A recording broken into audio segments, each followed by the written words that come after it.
India கூட்டணி என்கிற கூட்டணி நாடு முழுவதும் உருவாகி இருந்தாலும் தமிழகத்திலே இந்தியா கூட்டணியினுடைய முதல் மாநாட்டை நடத்தியிருக்கிற தோழர் திருமா அவர்களுக்கு என்னுடைய நெஞ்சார்ந்த பாராட்டுக்களை வாழ்த்துக்களை நான் தெரிவித்துக் கொள்ள விரும்புகிறேன். நிறைய தலைவர்கள் பேச இருக்கிற காரணத்தினால் எங்களை எல்லாம் பேசாமல் தவிர்த்து விடுங்கள் என்று நான் எவ்வளவோ கேட்டு பார்த்தேன். ஏனென்றால் இன்னும் நிறைய தலைவர்கள் இருக்கிறார்கள். ஆனாலும் நீங்கள் வந்து ஒரு சில வார்த்தைகளாவது பேச வேண்டும் என்கிற அந்த அன்பு கட்டளை ஏற்றுதான் நான் உங்களுக்கு முன்னாலே நின்று கொண்டிருக்கிறேன் என்பதை இந்த நேரத்திலே தெரிவித்துக் கொள்ள விரும்புகிறேன். இந்த நாடு எவ்வளவு ஆபத்தான நிலையை நோக்கி போய் கொண்டிருக்கிறது என்பது எல்லாருக்கும் நன்றாக தெரியும்.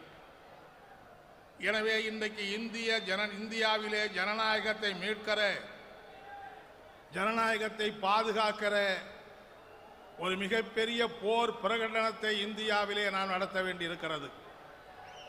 அப்படிப்பட்ட போர் பிரகடனத்துக்கு தலைமையேற்கிற முறையிலே தான் இந்தியா கூட்டணி என்கிற இந்த கூட்டணி இன்றைக்கு விட்டிருக்கிறது.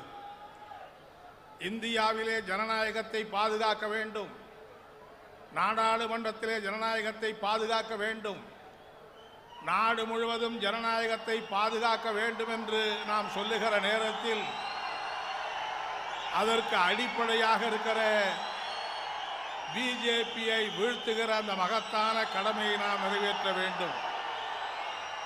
இன்றைக்கு நம்மை பொறுத்தவரையில் பல லட்சோப லட்சம் சிறுத்தைகள் திறந்திருக்கிற இந்த மாநாட்டில் நிச்சயமாக நாம் சொல்லுவோம், 2019ஆம் ஆண்டு நடைபெற்ற தேர்தலில் ஒரே ஒரு தொகுதியிலே பாஜக கூட்டணி வென்றது.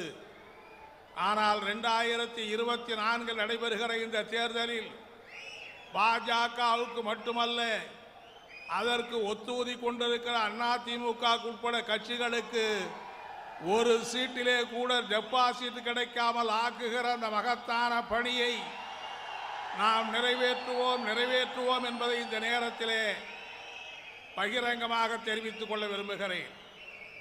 என்னதான் ஆளுநர் ரவியை பயன்படுத்தி நீங்கள் ஆட்டம் போட்டாலும், அந்த அண்ணாமலை என்னதான் கூத்தடித்தாலும், தமிழகத்திலே 24 நடைபெறுகிற தேர்தலில் உங்களுடைய முகவரியை இல்லாமல் ஆக்குகிற கடமையை பல்லாயிரக்கணக்கான தொண்டர்களாக இருக்கிற இந்தியா கூட்டணி தொண்டர்கள் நிறைவேற்றுவார்கள் என்பதை நான் தெரிவித்துக் கொள்கிறேன். ஜனநாயகம் என்பது ஆட்சியிலே மட்டுமல்ல, அரசிலே மட்டுமல்ல, அரசியல் களத்திலே மட்டுமல்ல, நான் நிச்சயமாக சொல்லுகிறேன், ஜனநாயகம் என்பது ஒவ்வொரு கிராமத்திலேயும் வெற்றி பெற வேண்டும்.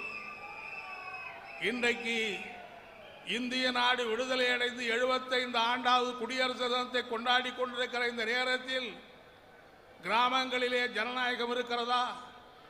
மக்கள் மத்தியிலே ஜனநாயகம் இருக்கிறதா? சாதிய ஏற்றத்தாழ்வு ஒழிந்து விட்டதா? சமூக ஒடுக்குமுறை ஒழிந்து விட்டதா?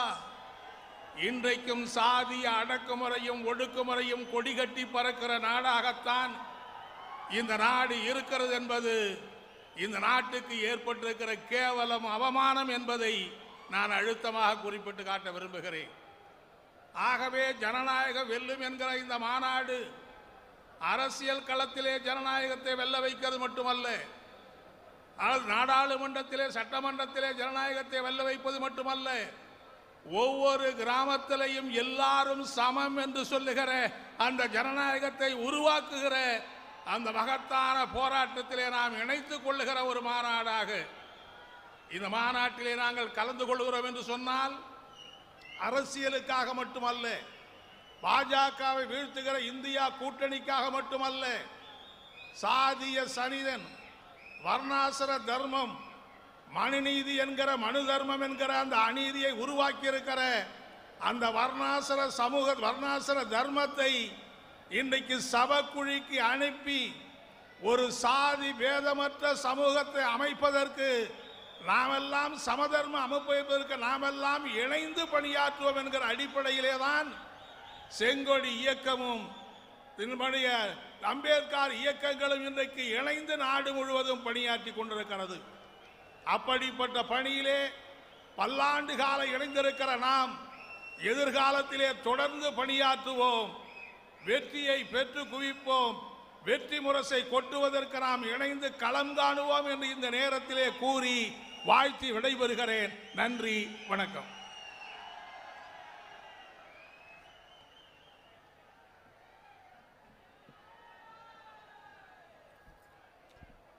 திருமிகு கே. பாலகிருஷ்ணன் அவர்களுக்கு மிக்க நன்றி.